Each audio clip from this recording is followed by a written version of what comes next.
Welcome to my channel. நம்ம சேனலை first time பார்க்குறீங்கன்னா பிங்கி ரோஸ் கிரியேஷனுக்கு சப்ஸ்கிரைப் பண்ணிக்கோங்க. அப்படியே பக்கத்தில் இருக்கிற பெல் பட்டனை ப்ரெஸ் பண்ணிக்கோங்க.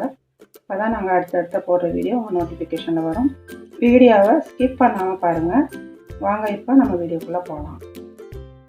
நாம் இன்றைக்கி வீடியோவில் என்ன பார்க்க போகிறோன்னா, இது ஆவாரம் பூ. ரொம்ப இதில் நிறைய பெனிஃபிட்ஸ் இருக்குது. ஹெல்த்தி லைனில் இருந்தாலும் சரி, பியூட்டி லைனில் இருந்தாலும் சரி, எல்லாத்துக்குமே இது ரொம்ப பெனிஃபிட்ஸ் இருக்குது. இது ரொம்ப அழகு கலர் கொடுக்கக்கூடியது. நல்ல ஒரு கலர் கொடுக்கும். நல்லா தங்க மாதிரி மின்ற அளவுக்கு கலர் கொடுக்கும். நல்லா ஷைனிங்காக இருக்கும் ஸ்கின்னு. அதுக்காக இது உள்ளது. இதை வச்சு நம்ம இன்றைக்கி ஒரு சூப் செய்யலான்னு பார்க்க போகிறோம்.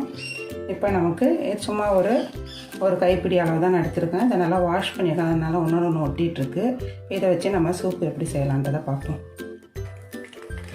இப்போ கடாய் சூடாயிடுச்சு. நான் இதில் ஒரு ஸ்பூன் நல்லெண்ணெய் போட்டிருக்கிறேன். அது நல்லா சூடாகட்டும். இப்போ ஆயில் சூடாயிடுச்சு. நான் இதில் பொடிசாக சாப் பண்ணி வச்சுருக்கேன், பூண்டு வச்சுருக்கேன். இப்போ இதை இதில் சேர்த்துக்குவோம்.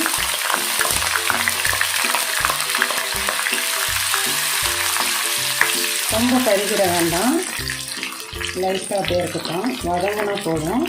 இதில் இப்போ நான் சின்ன வெங்காயம் 2 வெங்காயம் அரிஞ்சு வச்சுருக்கேன். அதை இதில் சேர்த்துக்குவேன்.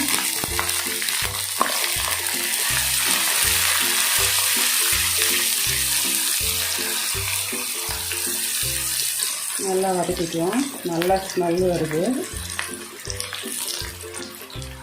போதும்.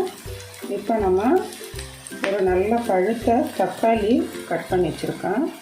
இதை இதில் சேர்த்துக்கலாம்.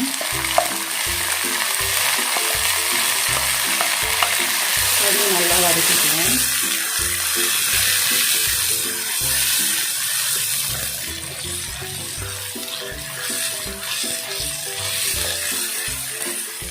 நல்லா தக்காளி கரைக்கும்.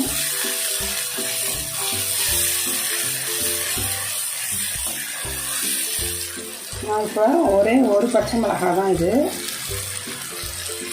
ஒரு பச்சை மிளகாய் தான், பெரிய பச்சை மிளகாய். அதை 2ஆக கட் பண்ணி கீறி வச்சுருக்கேன். அதை இதில் சேர்த்துக்குவோம். ஏன்னா சூப்புன்றதுனால நம்ம ரொம்ப காரம் சேர்க்கக்கூடாது. அதனால் இது குடிக்கும்போது எடுத்து தூர போட்டுடலாம்.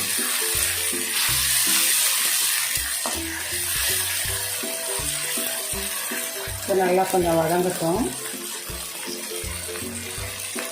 இப்போ இது நல்லா வதங்கிடுச்சு. இப்போ இதில் 2 டம்ளர் தண்ணி சேர்த்துக்குவோம்.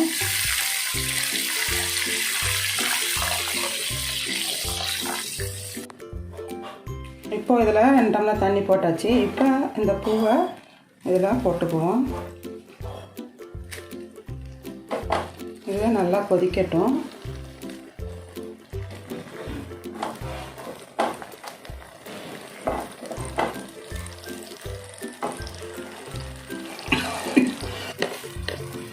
இதில் 1/2 ஸ்பூனு நம்ம சால்ட்டு போட்டுக்குவோம். ஏன்னா கொஞ்சம் தான் நம்ம செய்கிறோம்னால ரொம்ப ஜாஸ்தி ஆகிட வேண்டாம். 1/2 ஸ்பூனோட கொஞ்சம் கம்மியாகவே போட்டுக்கலாம். இது ரொம்ப நேரம் கொதிக்க வைக்க போகிறதில்ல. அதனால் நம்ம இந்த பச்சை மிளகாய் காரம் இறங்காது. அதுக்காக நம்ம கொஞ்சோண்டு மிளகாய் தூள் இதில் ஆட் பண்ணிக்குவோம். கொஞ்சம் மஞ்சத்தூள் கொஞ்சமாக போட்டுக்குவோம்.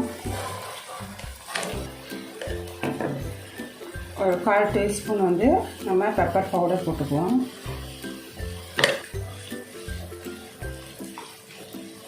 கொஞ்சம் கொத்தமல்லி போட்டுக்குவோம். கொஞ்சம் புதினா சேர்த்துக்குவோம்.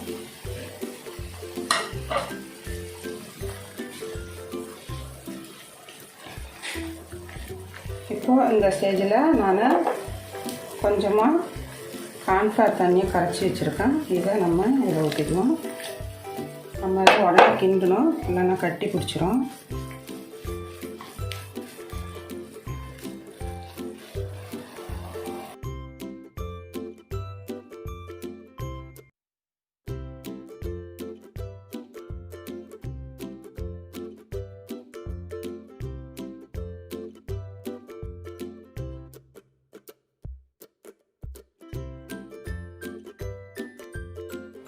சுவையான ஆவாரம் பூ சூப் ரெடி ஆயிடுச்சு. இது வந்து ரொம்ப எல்லாத்துக்கும் நல்லது. சுகர் பேஷண்ட்டு, அந்த ரொம்ப கலர் வரணும்னு நினைக்கிறவங்க இது டெய்லி கூட சாப்பிட்லாம், ஒன்றும் பிரச்சனை இல்லை. நீங்களும் இதை செஞ்சு சாப்பிட்டு பாருங்கள். பிடிச்சிருந்தா நம்ம சேனலுக்கு சப்ஸ்கிரைப் பண்ணுங்கள், லைக் பண்ணுங்கள், ஷேர் பண்ணுங்கள். சப்ஸ்கிரைப் பண்ணிவிட்டு பக்கத்தில் இருக்கிற பெல் பட்டனை ப்ரெஸ் பண்ணுங்கள். அப்போ தான் நாங்கள் அடுத்தடுத்த போடுற வீடியோ நோட்டிஃபிகேஷன் வரும். தேங்க்ஸ் ஃபார் வாட்சிங்.